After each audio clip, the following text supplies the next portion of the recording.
Pada video sebelumnya, kita telah membahas beberapa organ yang penting dalam sistem ekskresi, yaitu ginjal dan kulit.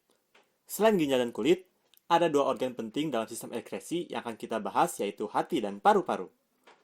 Untuk paru-paru, secara detail struktur dan mekanismenya sudah banyak dibahas di bab sebelumnya, yaitu bab sistem pernapasan. Namun, selain berfungsi sebagai alat pernapasan, paru-paru juga berfungsi sebagai alat ekskresi. Tapi kalian masih ingat tidak bahwa saat bernapas, ada zat yang kita keluarkan? Bagaimana juga pertukaran antara gas yang masuk dan dikeluarkan? Oksigen yang memasuki alveolus akan berdifusi dengan cepat memasuki kapiler darah yang mengelilingi alveolus. Sedangkan karbon dioksida akan berdifusi dengan arah yang sebaliknya. Darah pada alveolus akan mengikat oksigen dan mengangkutnya dari jaringan tubuh atau ke jaringan tubuh. Di dalam pembuluh kapiler jaringan tubuh, darah mengikat karbon dioksida untuk dikeluarkan bersama uap air.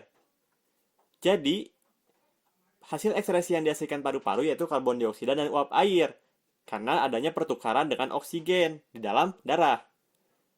Untuk lebih jelasnya, kalian bisa perhatikan reaksi kimia berikut. Ya, zat tersebutlah, atau karbon dioksida dan uap air lah yang akan keluar pada saat proses kita menapas. Kedua zat ini bisa kita sebut juga zat hasil ekskresi dari paru-paru. Untuk hati memiliki peran yang penting di sistem ekskresi selain fungsinya di sistem pencernaan. Fungsi hati pada umumnya yaitu mengekskresikan zat warna empedu yang disebut dengan bilirubin. Bilirubin dihasilkan dari pemecahan hemoglobin yang terdapat pada sel darah merah. Sel darah merah hanya memiliki rentang waktu hidup antara 100 hingga 120 hari karena sel darah merah tidak memiliki inti sel dan membran selnya selalu bergesekan dengan kapiler darah. Karena tidak memiliki inti sel darah merah tidak dapat membentuk komponen baru untuk menggantikan komponen sel yang rusak. Untuk lebih jelasnya, perhatikan bagian berikut ini. Sel darah merah yang rusak akan dihancurkan oleh makrofag di dalam hati dan limpa. Hemoglobin yang terkandung dalam sel darah merah dipecah menjadi zat besi, globin, dan hemin.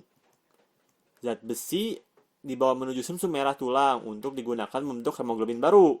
Globin dipecah menjadi asam amino dalam penggunaannya untuk pembentukan protein lain. Sedangkan hemin inilah yang diubah menjadi warna hijau yang disebut biliverdin. Biliverdin kemudian diubah menjadi bilirubin yang merupakan zat warna kuning keorenan atau sedikit antara kuning dan orange. Nah, bilirubin inilah yang selanjutnya dikeluarkan bersama getah empedu. Getah empedu dikeluarkan ke usus 12 jari, kemudian menuju usus besar. Di dalam usus besar, bilirubin akan diubah menjadi urobilinogen. Nah, jadi urobilinogen inilah yang akan menjadi zat pewarna karena diubah menjadi urobilin sebagai pewarna kuning pada urin pada sistem ekskresi tentunya. Dan selain menghasilkan urobilin, urobilinogen juga menghasilkan sterkobilin sebagai pigmen coklat pada feses pada saat kita buang air besar. Jadi fungsi dari hati pada sistem ekskresi yaitu menjadi zat warna pada urin dari bilirubin untuk menghasilkan urobilin. Jadi secara detail atau secara sekilas penjelasan mengenai fungsi organ paru-paru dan hati dalam sistem ekskresi yang kita jelaskan tadi. Tetap semangat untuk belajar dan selamat belajar.